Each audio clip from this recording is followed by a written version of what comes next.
Spotlight.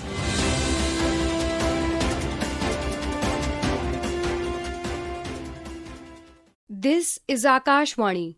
In the program Spotlight, now we bring you a discussion on Union Cabinet decisions. The participants are SHARAD KOHLI, Politico-Economic Analyst, and ARJUN Chaudhary, Anchor. 5 important cabinet decisions have been taken by the Union Cabinet Minister Ashwini Vaishnaw, and they range from the PLI scheme in electronic components manufacturing to the tune of 22,900 crore rupees, ensuring that India continues to be Atmanirbhar in the electronic supply chain. And then we have the approval by the Cabinet on the nutrient-based subsidy rates for Kharif crops 2025 on phosphatic and potassic fertilizers. Along with that, we have the inclusion of the Kosi-Michi interstate link project of Bihar under the Pradhan Mantri Krishi Sinchai Yojana accelerated irrigation benefits program. Then we also have infrastructure spending by the government for the construction of 4-lane greenfield and brownfield Patna Ara Sasaram corridor, which is the National Highway 119A, 120 kilometers long in Bihar on a hybrid and annuity mode. And finally, we have the dearness allowance to central government employees announced by the cabinet in its decision today, along with dearness relief to pensioners with effect from the 1st of January 2025. So there are 5 cabinet decisions, and on this, typically we have discussed about the PLI scheme, the production linked incentive scheme of the central government to promote manufacturing. But now we also have the associated employment linked scheme to boost employment. And for that, we have an announcement by Union Cabinet Minister Ashwini Vaishnaw. इस scheme में 3 major components हैं। सबसे पहला है employment linked incentives. कितना employment देते हैं उसके बेसिस पे इंसेंटिव दिए जाएंगे। इसमें एम्प्लॉयमेंट लिंक्ड इंसेंटिव है। सेकंड, इसमें कुछ सेक्टर्स ऐसे हैं जिसमें हाई कैपेक्स रिक्वायर्ड होता है लेकिन टर्नओवर बहुत कम होता है, जैसे पीसीबी की मैन्युफैक्चरिंग है। पीसीबी की मैन्युफैक्चरिंग में बहुत मैसिव कैपिटल रिक्वायरमेंट रहता है, फैक्ट्रीज भी बहुत बड़े स्केल की बनानी होती है, तो उन सब में एक कैपिटल सब्सिडी का कंपोनेंट है। और तीसरा प्रोडक्शन लिंक्ड इंसेंटिव भी है, turnover linked. So now we joined by Sharad Kohli, economic expert. Sharad, good to have you on this discussion. Thank you so much, and my greetings to the listeners of Akashvani. So Sharad, let's focus on what Union Cabinet Minister Ashwini Vaishnaw had to say about the production linked incentive scheme, PLI scheme for electronic components. He mentioned about sub-assemblies and bare components, your PCBs, capacitors and fuses, and for which an allocation of 22,900 crore rupees is being made by the Government of India, and they expect investments to be to the tune of 45,000 crore rupees to enhance the electronic ecosystem and ensure that manufacturing is as localized as possible, along with other manufacturing of batteries, displays, camera modules and printed circuit boards. How do you see manufacturing pick up? Well, we have to note that these are the items of electronics which you don't directly feel and touch. You feel them indirectly because it may be in one of the devices which you may be using, and they are planted in there, whether they are capacitors or they are the PCBs or other stuff. So I think a lot of people may not appreciate as a common consumer the importance, but the importance is felt when you find that your device is not available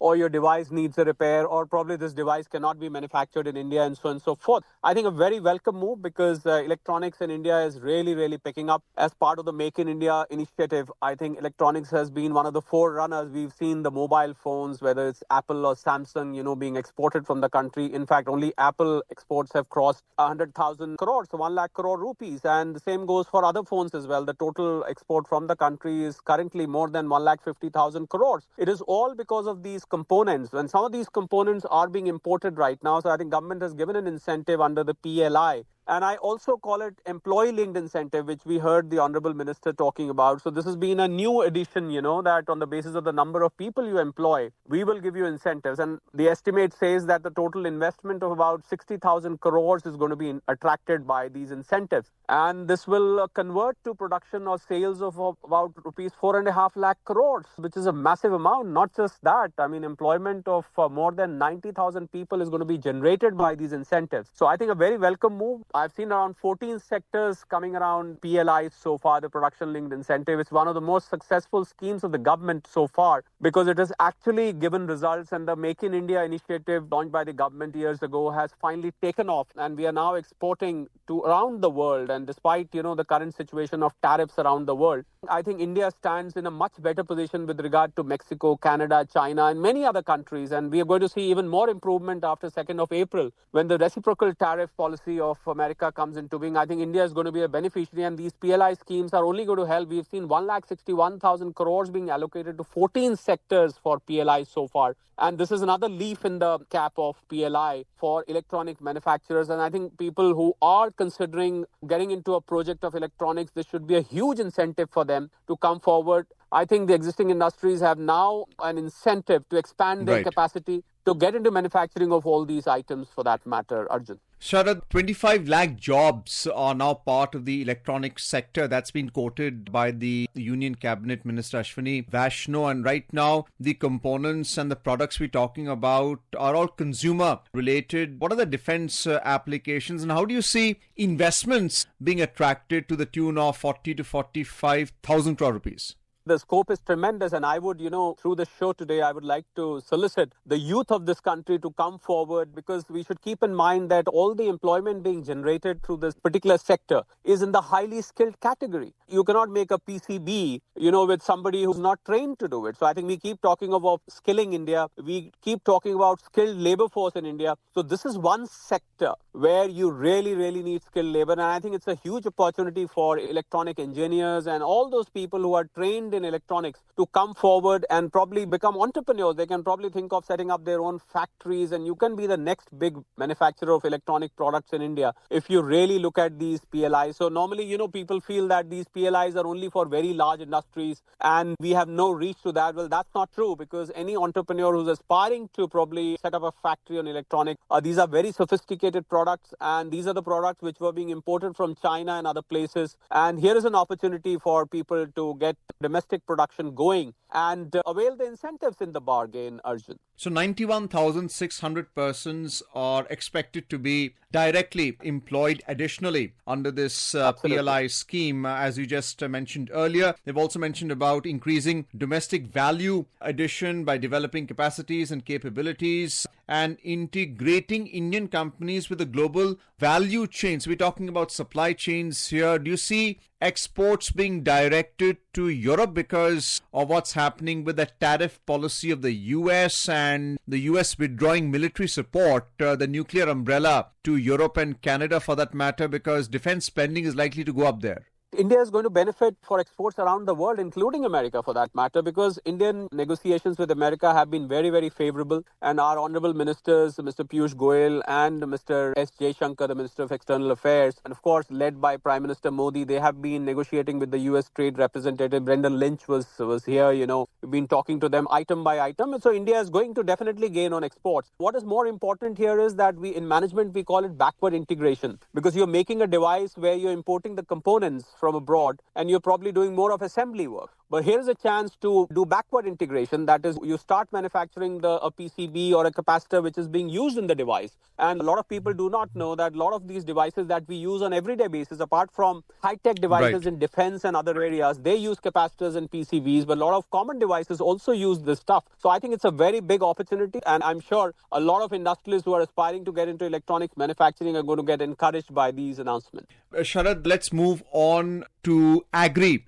spending for agriculture. The cabinet has approved nutrient-based subsidy rates for kharif crops on phosphatic and potassic fertilizers, and there is also the irrigation facility, the Kosi Michi Intra-State Link Project of Bihar under the PM-KSY Accelerated Irrigation Benefits Program. How do you see this linking a project taking place, irrigation facilities, what it's likely to cover, and fertilizer subsidy for farmers?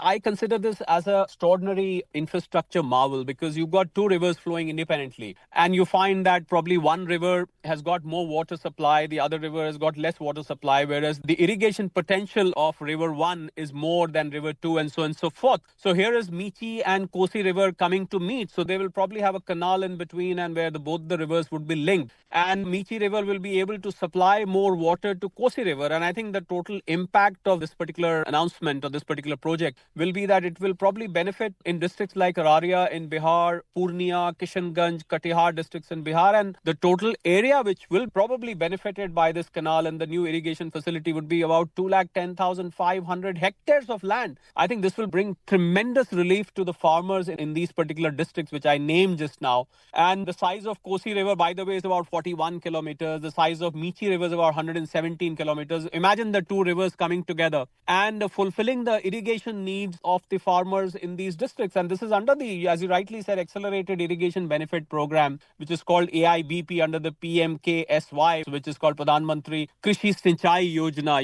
So this AIBP is definitely going to help. And a total outlay of about 6,282 crores for the whole project, out of which center would be funding about 3,652 crores for Bihar for that matter. Your take on the phosphatic and potassic fertilizers. Freight subsidy is also being notified under this cabinet scheme, and you're talking about 37,216.15 crore rupees that is being allocated. Absolutely. I think the Kharif crop for 2025 is going to be benefited, and I think the period starting from 1st of April 2025 and Kharif Fasal gets ready to 30th of September 2025 for this phosphatic and potassic fertilizers. We call them PNK fertilizers for that matter. And it also includes a particular grade of fertilizer which is called the NPKS grade, which is available for farmers at subsidized rates. And I think for the people who are not very familiar with agriculture and are listening to our program, I would like to tell them that this particular fertilizer adds to the nutrient value of the crop. That is, the crop becomes more nutrient if you do not add these fertilizers, and they are quite expensive. So it's because of the government subsidy that the farmers are able to afford these fertilizers. So it makes the crop more nutrient. So people who are consuming that particular crop, I think they'll feel more wholesome. Vis-a-vis the nutrients, they are able to gain more in terms of their health and everything. So I think it goes in the interest. And tomorrow, if we decide to export these crops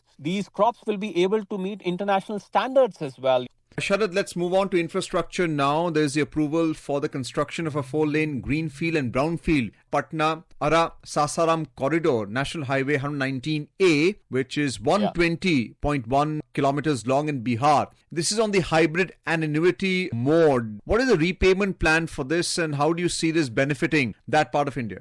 Well, hybrid annuity is definitely, it's called the HAM mode, with a total capital cost of about 3,712 crores. And this is going to be 120 kilometers highway. It will be called National Highway 119A for the benefit of people who travel on that route. Well, currently, if you go to Patna, Ara, Sasaram, it takes you about 3 to 4 hours. And you have to negotiate those state highway roads, which are single roads. It's SH2, the State Highway 2, State Highway 12, State Highway 81, 102. So you have to negotiate these narrow lanes which are not double roads. So you get prone to accident. More importantly, you waste a lot of time in negotiating this whole corridor. So I think this new corridor is going to bring down the travel time to probably an hour or so. And it will promote commercial activity in the place. It will reduce the logistic cost. It will reduce the wear and tear of the vehicles as well, Arjun. And finally, Sharad, give us a brief opinion on dearness allowance announcement by the central government, because everyone needs some sort of hedge or protection against inflation. So you have DA to central government employees and dearness relief to pensioners.